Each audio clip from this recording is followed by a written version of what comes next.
Agora na Jovem Pan, Sociedade Digital. Com Carlos Aros e André Miceli. Claro, Sociedade Digital, a ponte aérea mais tecnológica do seu rádio e também da internet para você que nos acompanha pelo Panflix. E aí, como de costume, eu tenho que lembrar você que está nos acompanhando que se quiser assistir ao programa, é muito fácil, é só baixar o aplicativo da Pan, fazer o seu cadastro e pronto. Você tem acesso aos conteúdos da programação da Jovem Pan, conteúdos exclusivos, tem também, claro, Sociedade Digital por lá, para você poder ficar por dentro de tudo que acontece no mundo da tecnologia e entender como tudo isso impacta a sua vida. E no programa de hoje nós vamos falar sobre uma tecnologia que já está gerando impactos sobre as vidas de todos nós, em alguns casos de uma maneira um pouco mais tímida, mas que já há bastante tempo provoca discussões sobre a forma como a implementação deve acontecer, quais os limites, os parâmetros legais para tudo isso e o reconhecimento, primeiro, da efetividade dessa tecnologia, que é o blockchain. Nós vamos falar sobre o blockchain, mas tomar como ponto de partida anúncios recentes do governo chinês. E neste momento em que há essa polarização grande entre Estados Unidos e China, ficar atento aos anúncios dos chineses no campo da tecnologia, aliás, todos os anúncios, mas em especial no campo da tecnologia, é fundamental para a gente entender como as peças vão se movimentar nesse tabuleiro geopolítico.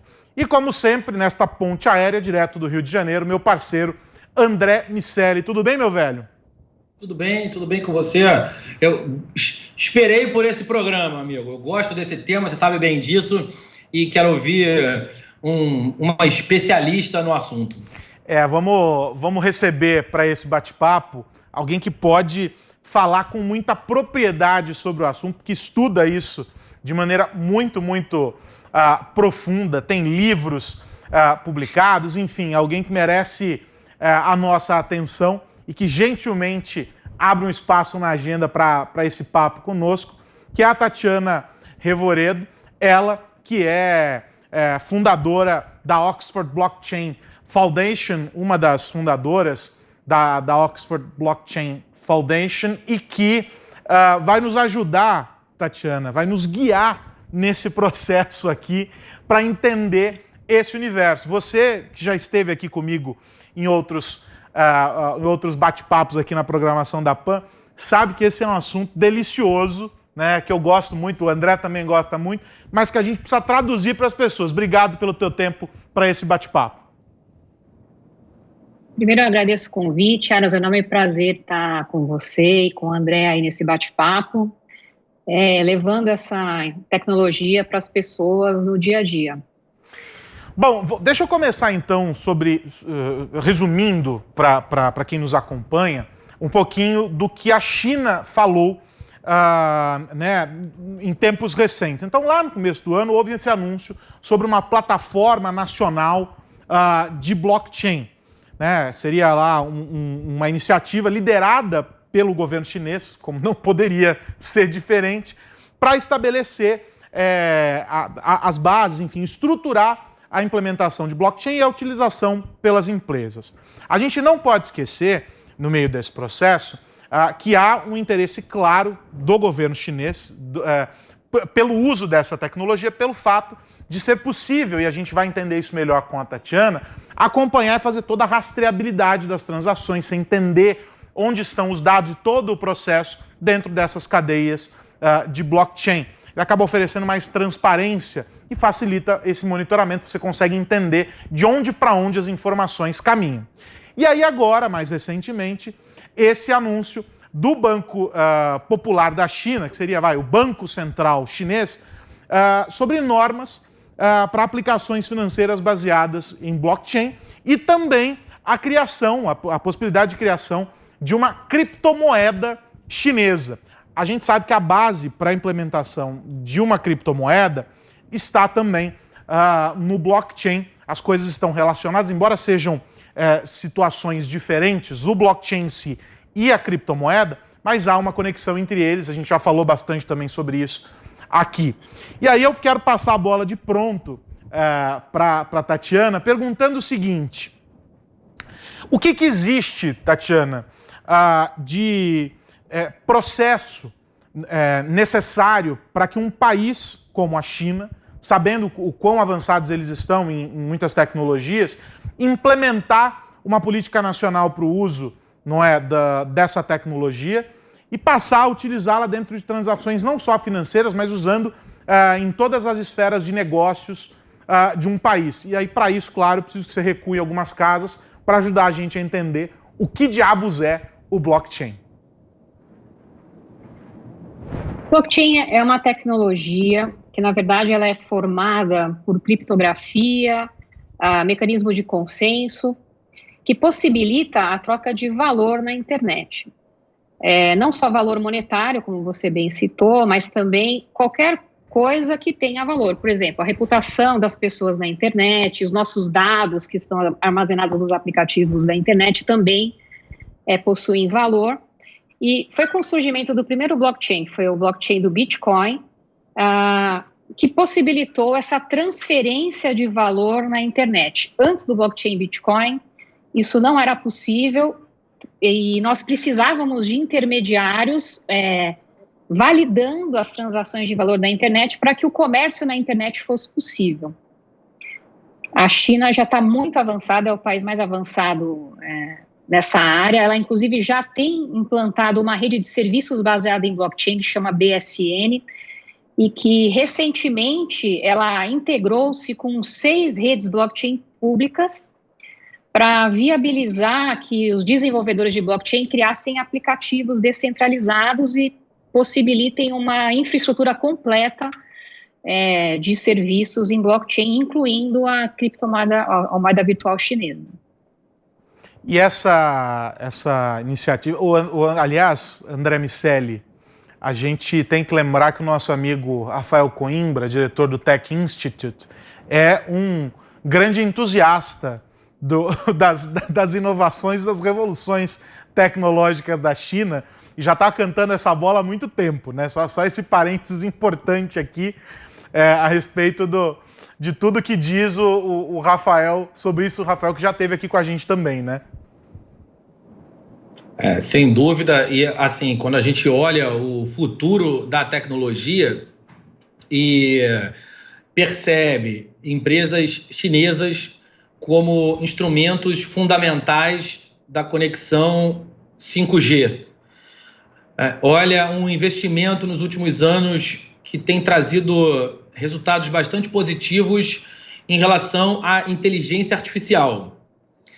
Olha agora uma nova onda, que é claro, não nasceu agora, mas que a gente está enxergando mais claramente agora, de presença chinesa nos ambientes blockchain.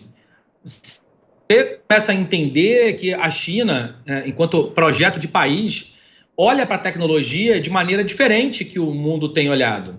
Até no que diz respeito ao empreendedorismo chinês em ambientes digitais, quando a gente olha WeChat, TikTok, agora fazendo um mega sucesso no mundo ocidental, realmente parece que eles estão fazendo o dever de casa.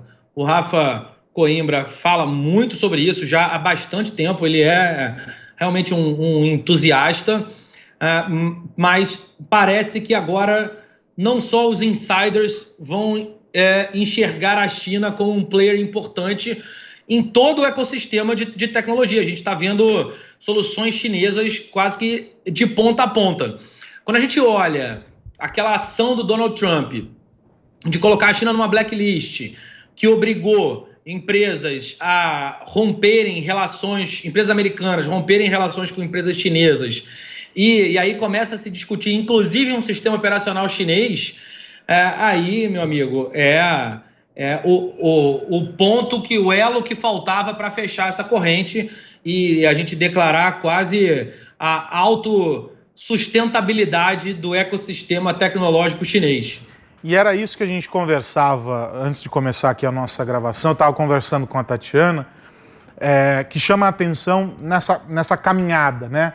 O blockchain aqui acaba sendo o pano de fundo, mas a gente não pode ignorar todos esses outros aspectos que você menciona, porque a gente caminha para uma divisão em que praticamente haverá a necessidade de uma escolha.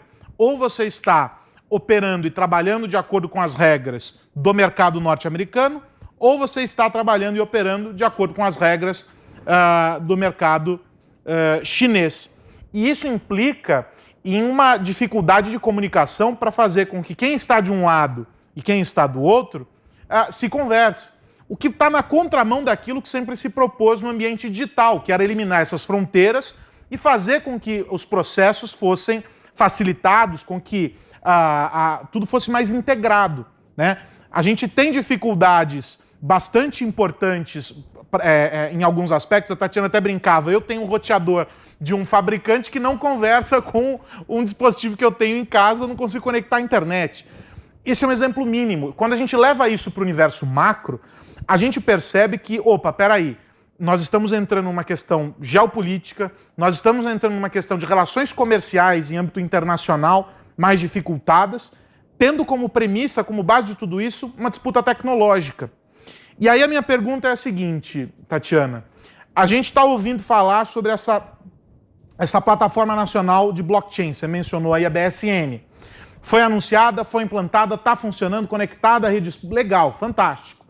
E agora a gente está ouvindo um segundo passo, que é a implementação dessa possível criptomoeda chinesa. A gente está vendo a movimentação dos chineses fora do esquadro global, ou seja, eles não estão discutindo no Fórum Econômico Mundial se é positivo ou não haver uma criptomoeda implementada por um país e o impacto que isso pode ter nas relações comerciais do resto do mundo.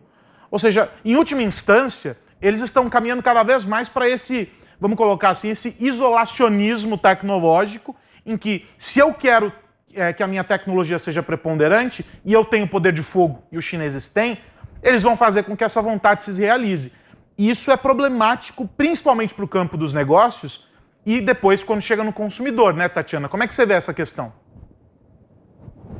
Eu vejo que a China já está caminhando já há algum tempo nesse sentido. Em 2018, ela transmitiu através da CCTV, que é a TV estatal chinesa, um programa de 1 hora para educar os cidadãos chineses sobre o que é a tecnologia blockchain. E já lá em 2018, ela colocava blockchain, ela mencionou isso no programa, que blockchain tem 10 vezes o valor da internet.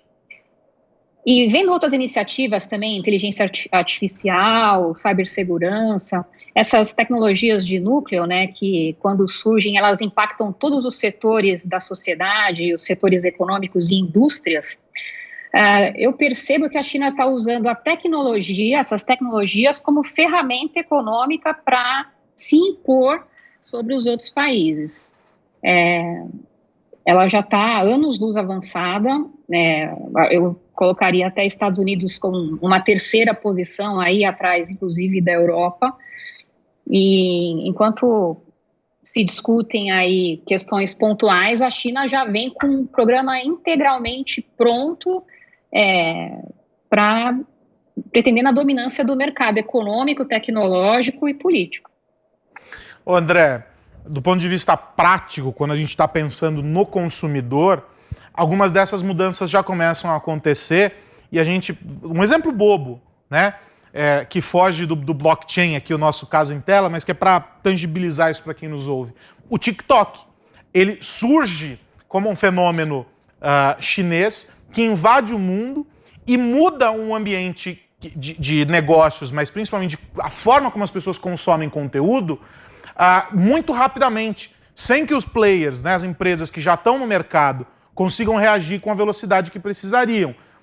Com todo esse potencial que a Tatiana descreve, esse efeito TikTok, vamos colocar dessa forma, entre muitas aspas, pode se replicar em outras esferas, em outros ambientes, mudando o consumidor, mudando a maneira como o consumidor opera, como ele pensa, a partir dessa lógica chinesa, né? Sem nenhuma dúvida. E aí, quando você olha essa visão do momento de se isolar e o momento de se integrar, o TikTok foi bastante feliz na sua estratégia, porque ao invés de tentar convencer as pessoas que a sua rede ou que os recursos que eram disponibilizados para edição de vídeo justificavam a troca a saída de uma rede social e a entrada em outra, então sai do Instagram e vou para o TikTok, eles foram mais sagazes. O que eles fizeram foi, cria a sua conta aqui e leva os seus vídeos para onde você quiser. Só que tanta gente criou a conta ali que o custo de reconstrução da rede, que era um ponto, sempre foi um ponto fundamental para que uma rede social fizesse ou não fizesse sucesso, e a gente viu isso acontecendo com o Google Plus, por exemplo. A Alphabet ainda tentou aproveitar os e-mails, mas precisava reconstruir as contas, reconstruir as redes. Tem umas outras questões, evidentemente, no Google Plus, mas o custo de troca sempre foi muito alto. E a grande sacada é que, nesse momento, eles viabilizaram a integração. Então, eu crio minha conta lá e uso em qualquer lugar. E agora que eles andaram, eles estão prontos, inclusive, para fechar a rede, porque as pessoas já estão lá dentro. E, ao estarem lá dentro, esse custo diminuiu profundamente. É só restabelecer laços e conexões. É mais ou menos isso que eles estão fazendo em relação a toda a tecnologia. Então, eu olho para o mundo, entendo o que faz sentido em termos de tecnologia, o que faz sentido em termos de agenda futura, de projeto de país, de estratégia corporativa.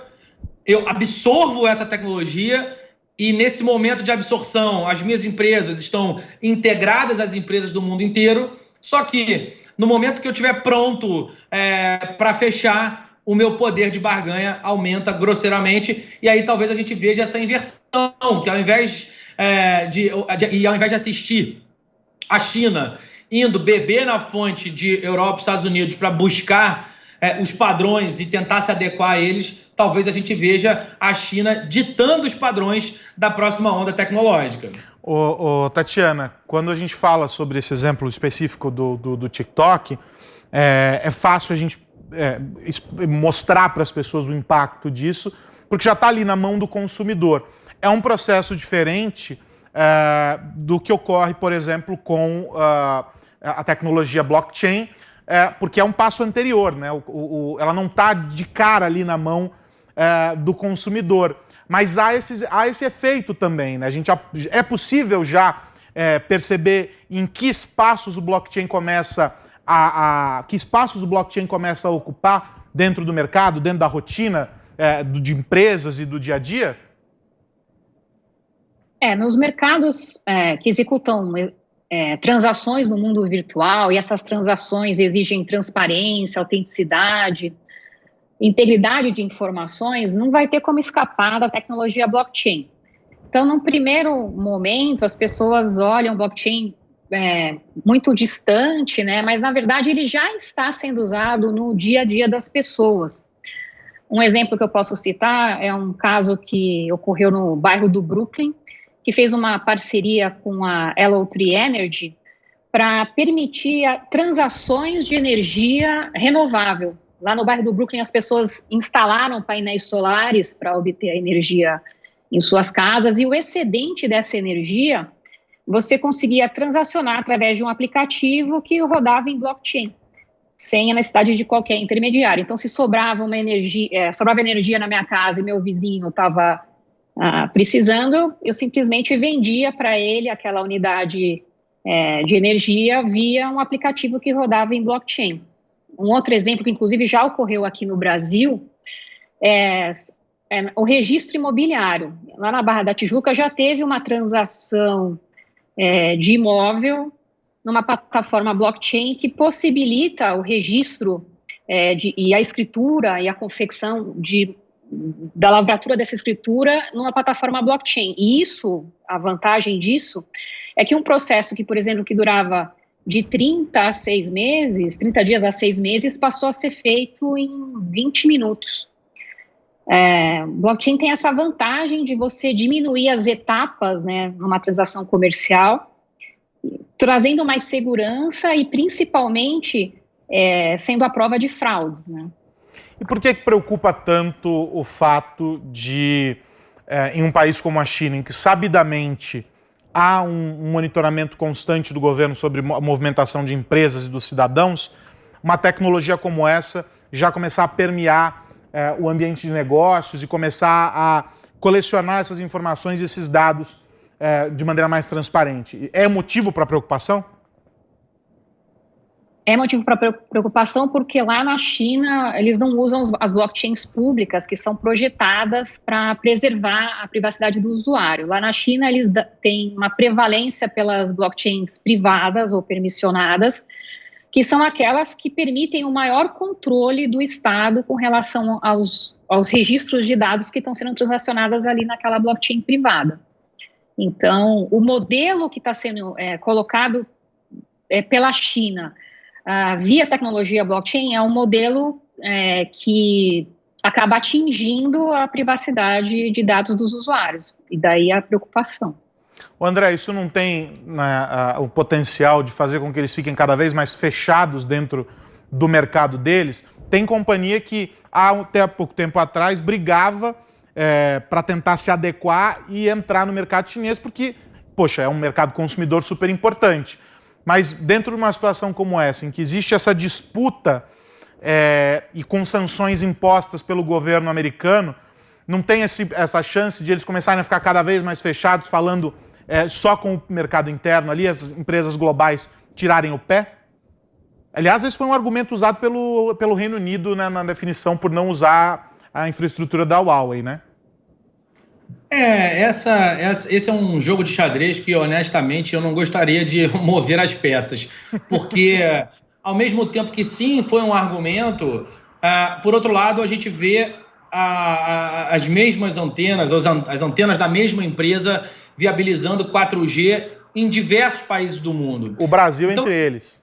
O Brasil entre eles, exatamente. Então, é difícil imaginar que essa seja uma decisão acertada no que diz respeito ao 5G e que o 4G vai continuar do jeito que está.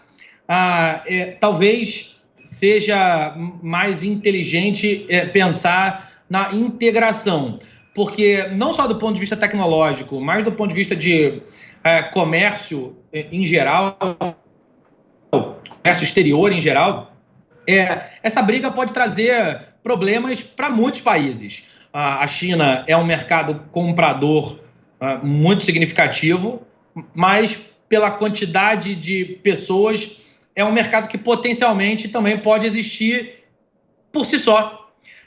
Eles, apesar de a gente constantemente ver a fome chinesa de estar em outros países, de expandir sua cultura, de expandir os seus negócios, a gente sabe também que a gente precisa, talvez, em muitos pontos, mais deles do que eles da gente. Então, talvez esse poder de barganha, que precisa ser mais bem balanceado, e é óbvio que, e aí no caso do Brasil especialmente, a gente também tem o nosso, em muitas questões muito grandes, a gente precisa saber jogar esse jogo melhor do que pura e simplesmente se fechar aqui, deixar a galera se fechar lá e cada um fazer a sua própria corrida. Obviamente não acredito num mundo absolutamente sem fronteiras, mas acho que essas fronteiras precisam ser, apesar de desenhadas, elas precisam ser eventualmente fluidas conforme os interesses do próprio país. As políticas externas brasileiras, apesar de acenarem mais para os Estados Unidos nesse momento, elas não têm sido de ruptura como como eu temia, pelo menos num primeiro momento. Eu espero que a gente percorra um caminho que é desse atual para mais aberto em alguns pontos, preservando sim a tecnologia nacional, preservando as empresas, preservando a pesquisa. Então a gente precisa investir internamente para que a gente possa se dar ao luxo de fechar algumas portas também. Tatiana, para a gente voltar a um tópico que eu acho que merece um destaque aqui só para ele, há uma discussão importante no mundo sobre as moedas digitais, as criptomoedas, né? E não há consenso algum a respeito disso. Não há nenhum tipo de consenso. Tem receio de Banco Central, dos bancos privados, um medo danado de como isso vai ocorrer. Tem a preocupação com a segurança. Ou seja, você tem inúmeros fatores positivos e inúmeros fatores negativos a respeito. E aí tem esse elemento novo, a China propondo essa criptomoeda, que também não é novo, né? Já há outras inspirações e tem também o projeto do Mark Zuckerberg com a Libra. Qual que é o estágio dessa discussão sobre as criptomoedas quando a gente pensa num contexto global? O medo ainda é muito maior do que os fatos que se colocam sobre a mesa a respeito do tema? Não, eu acho que as pessoas já estão se informando mais, formadores de políticas públicas, eu acho que a gente já está em outro patamar de discussão. Eu enxergo 3 tendências nesse campo aí das moedas virtuais e das criptomoedas. Primeiro, a gente tem as Big Techs, como você bem mencionou aí, o projeto da Libra, do Mark Zuckerberg, as Big Techs querendo entrar nesse jogo de criptomoedas e lançar a sua criptomoeda até como para facilitar, né, as transações comerciais dentro das suas plataformas, o que causou bastante estranheza e até medo, eu diria, do governo americano. Não sei se quem viu a audiência no Senado americano questionando o Mark Zuckerberg acerca da Libra, viu ali a fúria do governo estampada nas perguntas dos congressistas, né? Essa é a primeira tendência das Big Techs. Uma segunda tendência que eu posso trazer aqui é o movimento dos próprios bancos centrais de criar a sua moeda virtual, e esse movimento, a primeira vez que eu ouvi falar foi quando eu estava em Davos, lá no Fórum Econômico Mundial, onde o Benoit, que é um conselheiro do Banco Central Europeu, trouxe à tona o assunto, né, das criptomoedas, chamando a atenção pelo fato delas terem resolvido um problema que o mercado mundial não tinha resolvido, que é a velocidade das transações, a confiabilidade. Naquela época, em 2018, foi no Fórum Econômico Mundial de 2018, uma transação bancária entre países demorava de 5 a 7 dias úteis para ser concretizada. E uma transação de Bitcoin demorava 10 minutos. Então, nessa palestra ele chamou a atenção, inclusive conclamando os responsáveis pelos bancos centrais para criar sua própria moeda virtual. Daí a iniciativa chinesa, e não só chinesa, eu tenho notícia de que 18 bancos centrais já estão em fases de POC, né, de projetos para implementar a sua criptomoeda. E um terceiro movimento que a gente tem nesse cenário são as finanças descentralizadas, né, Decentralized Finance, que nada mais é do que o uso das blockchains públicas para serviços financeiros, o desenvolvimento de aplicações e aplicativos nas blockchains públicas, eliminando os intermediários do mercado financeiro.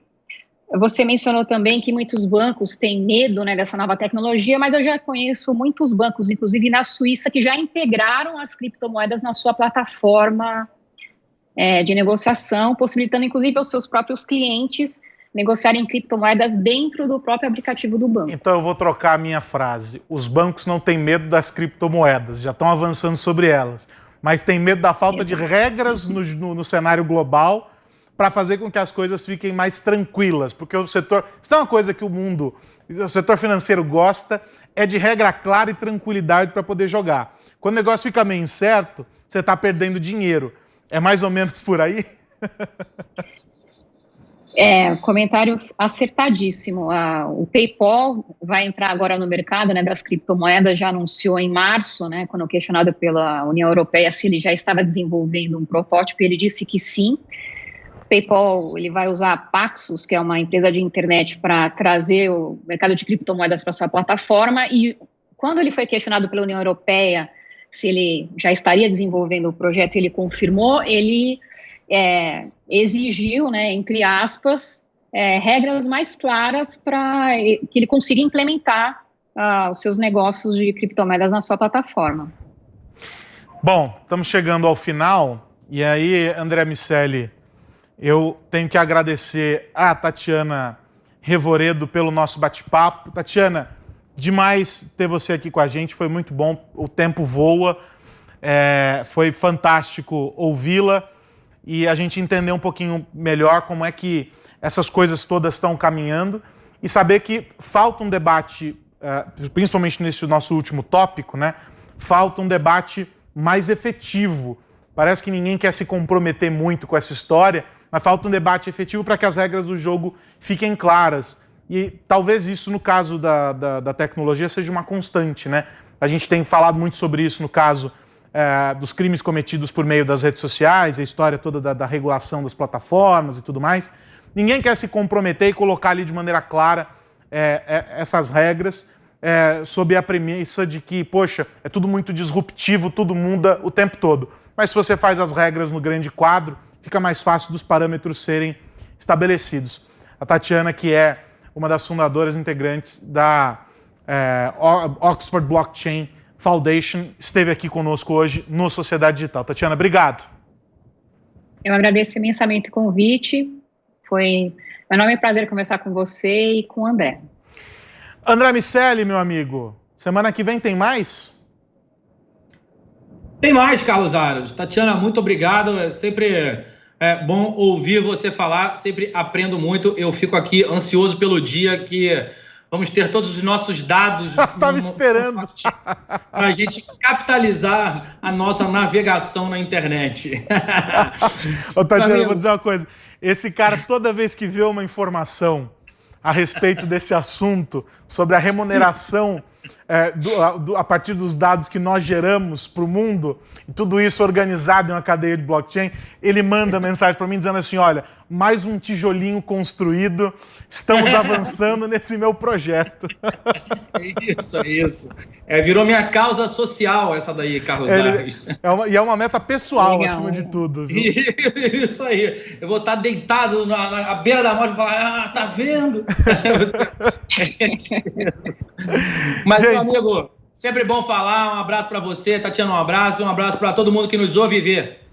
É isso. E para você que nos acompanhou neste Sociedade Digital, o meu muito obrigado. A gente volta na semana que vem. E você sabe, ao longo da programação da Jovem Pan, a gente continua falando sobre tecnologia e como o mundo digital tem transformado o nosso dia a dia, a nossa vida. Você nos acompanha na programação da rádio e também na internet, com imagens lá no Panflix. Até a semana que vem. Um grande abraço. Tchau. Você ouviu Sociedade Digital com Carlos Aros e André Miceli.